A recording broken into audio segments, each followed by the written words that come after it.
ये मैं विश्वास के साथ आगे अपना बात रखना चाहता हूँ, क्योंकि मैं पॉजिटिव नोट से बात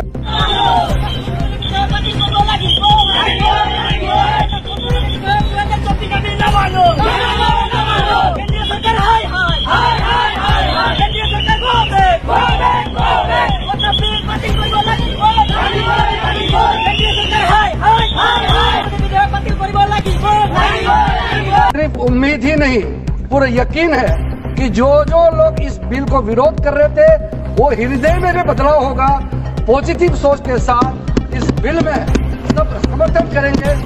ये मैं विश्वास के साथ आगे अपना बात रखना चाहता हूँ, क्योंकि मैं पॉजिटिव नोट से बात रखना चाहता हूँ। तो इसलिए एक मेरे जो मन की बात है मैं कहना चाहता हूँ, तो इससे अच्छा संदेश जाए।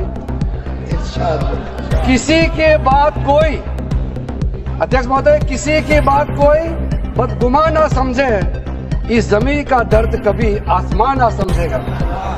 ये मैं दिल से कह रहा हूं, क्योंकि अच्छा सोच के साथ, बड़ा दिल के साथ, खुले मन से मैं ये प्रस्ताव आपके सामने में पेश कर रहा हूं। হয় চাওক, যোৱাকালি লোকসভাত ৱাকাফ সংশোধনী বিধেয়ক 2024 গৃহীত কৰিছে। আচলতে আমি ভাৰতবৰ্ষৰ সমগ্ৰ মুছলমান সমাজে এই বিধেয়কখনৰ তীব্ৰ বিৰোধিতা কৰিছো, আৰু তাৰ লগতে আজি আমি ৰাজ্যজুৰি অসম সংখ্যালঘু সংগ্ৰাম পৰিষদৰ উদ্যোগত বিভিন্ন জিলা সমিতিয়ে এই ৱাকাফ যি বিধেয়ক সংশোধনী বিধেয়ক 2024 আমি প্ৰতিলিপি দাহ কৰি আমি প্ৰতিবাদ জনাইছো আৰু ইয়াৰ বিৰোধিতা জনাইছো। চাওক, আজি সমগ্ৰ ভাৰতবৰ্ষতেই মুছলমানৰ ওপৰত কেন্দ্ৰীয় চৰকাৰে বলপূৰ্বকভাৱে কিছুমান সিদ্ধান্ত ল'বলৈ আৰম্ভ কৰিছে। মুছলমান বিবাহ বিচ্ছেদ আইন যিটো আছিলে, তেওঁলোকে তাৰ ওপৰত এবাৰ সেই আইন পুৰণা আইন বাতিল কৰি নতুন কৰিলে, পিছত UCC আনিলে। এতিয়া আকৌ এই ৱাকাফ যি মুছলমানৰ সম্পত্তি, এই মুছলমানৰ সম্পত্তিৰ ওপৰত কেন্দ্ৰীয় চৰকাৰে হস্তক্ষেপ আৰম্ভ কৰিছে। ইয়াৰ আমি তীব্ৰ বিৰোধিতা জনাইছো।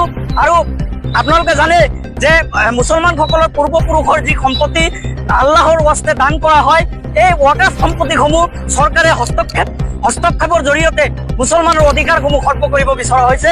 এয়া গণতন্ত্ৰ বিৰোধী, এয়া সংবিধান বিৰোধী।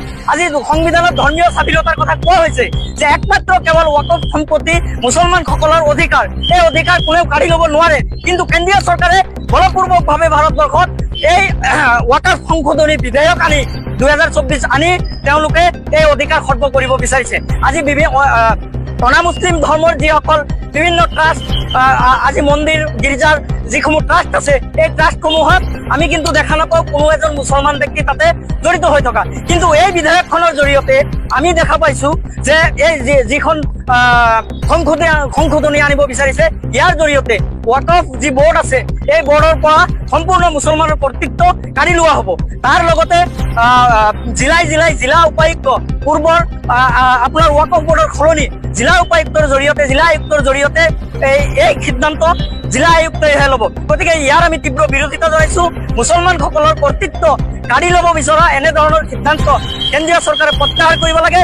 আৰু এই যদি প্ৰত্যাহাৰ নকৰে, সমগ্ৰ ভাৰতবৰ্ষতেই মুছলমানৰ দ্বাৰা এক ভয়াৱহ প্ৰতিবাদৰ সন্মুখীন কেন্দ্ৰীয় চৰকাৰে নিশ্চয় হ'ব।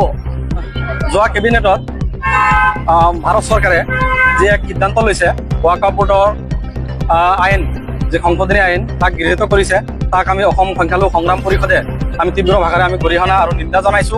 আৰু তাৰ প্ৰত্যুত্তৰত আমি সমগ্ৰ অসমৰ লগতে বিশ্বনাথতো আমি আজি ধৰ্ণা কাৰ্যসূচী লৈছিলো। আৰু আমি ভাৰত চৰকাৰক আমি আহ্বান জনাইছো যে এই বিলখন পুনৰ বিবেচনা কৰি তেওঁলোকে যাতে সিদ্ধান্ত গ্ৰহণ কৰে, তাৰ কাৰণে আমি আহ্বান জনাইছো।